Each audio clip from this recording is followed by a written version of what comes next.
नमस्कार दोस्तों, आप सभी का स्वागत है हमारे आदिसागर यूट्यूब चैनल में। दोस्तों, आज की वीडियो में मैं आपसे बात करने वाला हूँ शारदीय नवरात्रि के बारे में। शारदीय नवरात्रि जो कि आश्विन मास के शुक्ल पक्ष में आती है, कब से प्रारंभ हो रहे हैं, कब समाप्त हो रहे हैं, और नवरात्रि के इन 9 दिनों में कलश की स्थापना करके हम माँ दुर्गा की आराधना करते हैं। तो कलश की स्थापना करने का शुभ मुहूर्त क्या है, किस दिन कौन सी देवी की आराधना की जाएगी, इस बार नवरात्रि कितने दिन की है और माँ दुर्गा की सवारी क्या है, इसके अलावा दुर्गा अष्टमी, महानवमी और दशहरा कब है, ये सारी जानकारी आपको आज की वीडियो में शेयर करने वाला हूं।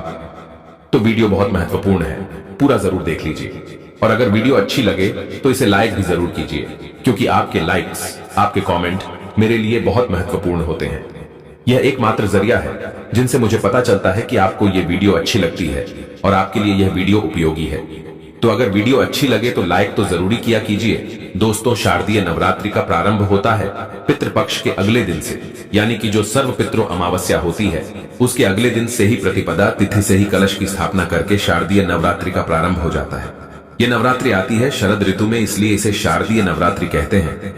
एक नवरात्रि चैत्र मास में आती है, उसे कहते हैं चैत्र नवरात्रि। इसके अलावा 2 गुप्त नवरात्रि भी होती है, जैसे कि आषाढ़ मास में और माघ मास में। तो सनातन धर्म में 4 नवरात्रि मानी गई है, 2 गुप्त नवरात्र और 2 प्रकट नवरात्रि। इनमें से शारदीय नवरात्रि और चैत्र मास की नवरात्रि का बहुत अधिक महत्व माना गया है। नवरात्रि के इन 9 दिनों में मां दुर्गा के 9 स्वरूपों की आराधना की जाती है, और फिर दुर्गा अष्टमी और महानवमी के दिन मां दुर्गा का स्वरूप मानकर कन्याओं की पूजा की जाती है और हवन किया जाता है, और इसके बाद इस व्रत का समापन किया जाता है, और फिर अगले दिन दशहरा मनाया जाता है। अब बात करें कि प्रतिपदा तिथि कब से प्रारंभ हो रही है, कब समाप्त हो रही है, और नवरात्रि की प्रतिपदा तिथि का व्रत हमें कब धारण करना है। तो देखिए, वैदिक पंचांग के अनुसार आश्विन मास के शुक्ल पक्ष की प्रतिपदा तिथि प्रारंभ हो रही है 3 अक्टूबर को सुबह 12:18 पर, और समाप्त हो रही है 4 अक्टूबर को सुबह 2:58 पर। तो ऐसे में सूर्योदय कालीन तिथि के अनुसार शारदीय नवरात्रि का प्रारंभ होगा 3 अक्टूबर 2024 को। दिन होगा गुरुवार का, तो 3 अक्टूबर 2024 को नवरात्रि का पहला व्रत रखा जाएगा। अब बात करें कि कलश स्थापना करने का शुभ मुहूर्त क्या है, तो देखिए, कलश स्थापना 3 अक्टूबर को हम करेंगे सुबह 6:15 से सुबह 7:22 तक। कलश स्थापना करने के लिए सबसे शुभ मुहूर्त है 1:06 का। ये कुल समय आपको प्राप्त हो रहा है। इसके अलावा दोपहर में भी आप कलश की स्थापना कर सकते हैं, जैसे कि जो अभिजीत मुहूर्त होता है, इसमें भी आप कलश की स्थापना कर सकते हैं।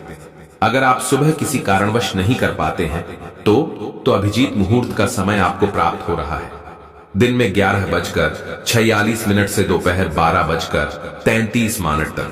इस बीच में भी आप चाहे तो कलश की स्थापना कर सकते हैं। ये कुल समय आपको प्राप्त हो रहा है 47 मिनट का, 47 मिनट का। और अब जानते हैं कि इस बार नवरात्रि कितने दिन की आपको प्राप्त हो रही है, कौन से दिन आपको महानवमी मनानी है।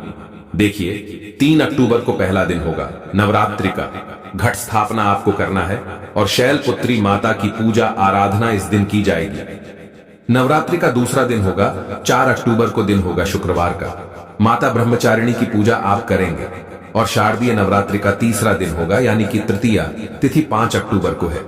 इस दिन आप माता चंद्रघंटा की पूजा करेंगे, जो माता दुर्गा का तीसरा स्वरूप माना जाता है। शारदीय नवरात्र का चौथा दिन होगा 6 अक्टूबर को, दिन होगा रविवार का।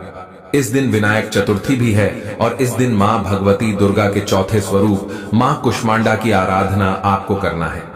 नवरात्रि की पंचमी तिथि आपको प्राप्त हो रही है 7 अक्टूबर को, जिस दिन आपको माता स्कंद माता की पूजा आराधना करना है, और ये दिन होगा सोमवार का। 8 अक्टूबर मंगलवार के दिन माता कात्यायनी की आराधना करेंगे, जो कि मां दुर्गा का छठा स्वरूप माना जाता है। 9 अक्टूबर को माता कालरात्रि की आराधना की जाएगी, और माता कालरात्रि को मां दुर्गा का 7वां स्वरूप माना जाता है। 8वां दिन नवरात्रि का अष्टमी तिथि 10 अक्टूबर को आपको प्राप्त होगी। इस दिन माता महागौरी की पूजा की जाएगी, जो कि मां दुर्गा का 8वां स्वरूप माना जाता है। तो 10 अक्टूबर को अष्टमी तिथि है। महाअष्टमी और 9वां दिन यानी कि नवमी तिथि जो नवरात्रि का अंतिम दिन होता है 11 अक्टूबर को है, माता सिद्धिदात्री की आराधना की जाएगी जो कि मां दुर्गा का 9वां स्वरूप मानी जाता है और इनकी पूजा किए बिना संपूर्ण नवरात्र का संपूर्ण फल हमें नहीं प्राप्त होता। इसलिए नवरात्रि में प्रतिपदा तिथि से लेकर नवमी तिथि तक विधि विधान से माता दुर्गा की आराधना की जाती है। मां दुर्गा के 9 स्वरूपों की आराधना से किसी भी प्रकार की आपकी कामना को पूर्ण हो जाती है। कोई भी आपके जीवन में विघ्न बाधा हो, कोई भी परेशानी आपके जीवन की हो, कोई भी कष्ट हो, आपका समस्त प्रकार के कष्टों से आपको छुटकारा मिल जाता है नवरात्रि के 9 दिनों में मां दुर्गा की आराधना करने मात्र से। और अब जानते हैं कि शारदीय नवरात्रि में मां दुर्गा कौन सी सवारी से आगमन कर रही है। देखिए, इस बार नवरात्रि का प्रारंभ हो रहा है गुरुवार से और गुरुवार के दिन जब नवरात्रि का प्रारंभ होता है तो ऐसा माना जाता है कि माता की जो सवारी होती है पालकी होती है। इस प्रकार का वर्णन मिलता है देवी पुराण में। अच्छा, शारदीय नवरात्रि का प्रारंभ होने से पहले आपको कुछ विशेष बातों का ध्यान रखना चाहिए, जैसे कि मां का आगमन होता है। हमारे घर में ऐसा माना जाता है कि प्रतिपदा तिथि से लेकर और 9वीं तिथि तक मां दुर्गा इस धरती पर अपने भक्तों के घरों में वास करती है, तो इसलिए हमें अपने घर की साफ सफाई करनी चाहिए। नवरात्रि से पहले ही अपने घर की साफ सफाई कर लीजिए अच्छी तरह से, मतलब घर के कोने कोने की साफ सफाई इस समय में हो जानी चाहिए।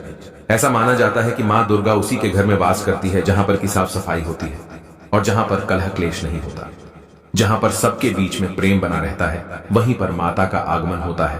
तो अपने घर में आपको ध्यान रखना है किसी भी प्रकार से नवरात्रि के इन 9 दिनों में कलह क्लेश ना हो। लहसुन प्याज का सेवन नवरात्रि में नहीं करना चाहिए। मांस मदिरा का तो भूल कर भी नहीं करना चाहिए। अगर आप कलश की स्थापना करते हैं तो आपको अपने घर को कभी भी खाली नहीं छोड़ना चाहिए, मतलब कोई ना कोई व्यक्ति हर वक्त घर में रहना ही चाहिए। अगर आप अखंड दीप दान करते हैं तब भी आपको इस नियम का पालन करना है।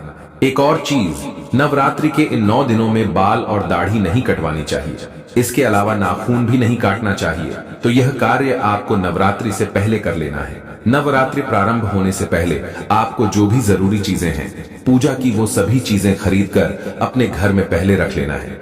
आप चाहे माता की मूर्ति खरीदना चाहते हो या फिर चुन्नी माता की लेनी हो, नारियल इत्यादि लेना हो, ये सभी चीजें आप पितृपक्ष में भी ले सकते हैं। मतलब जैसे कि नवरात्रि तो अगले दिन से ही प्रारंभ हो जाती है ना, जैसे कि अमावस्या के अगले दिन नवरात्रि का पहला दिन होता है, तो आप पितृपक्ष में भी माता की पूजा के निमित्त कोई भी चीज खरीद सकते हैं। ठीक है, जैसे कि जाप करने के लिए माला आपको चाहिए, या फिर आप पुस्तक लेना चाहते हैं, सप्तशती की, या फिर अखंड दीपक लेना चाहते हैं, या और भी चीजें जो कि पूजा की सामग्री होती है, वो सभी सामग्रियां आप पितृपक्ष में खरीद सकते हैं। कोई दिक्कत नहीं है। देखिए, पूजा की कोई सामग्री हम खरीदारी करते हैं, पितृपक्ष में तो उसका कोई दोष नहीं लगता।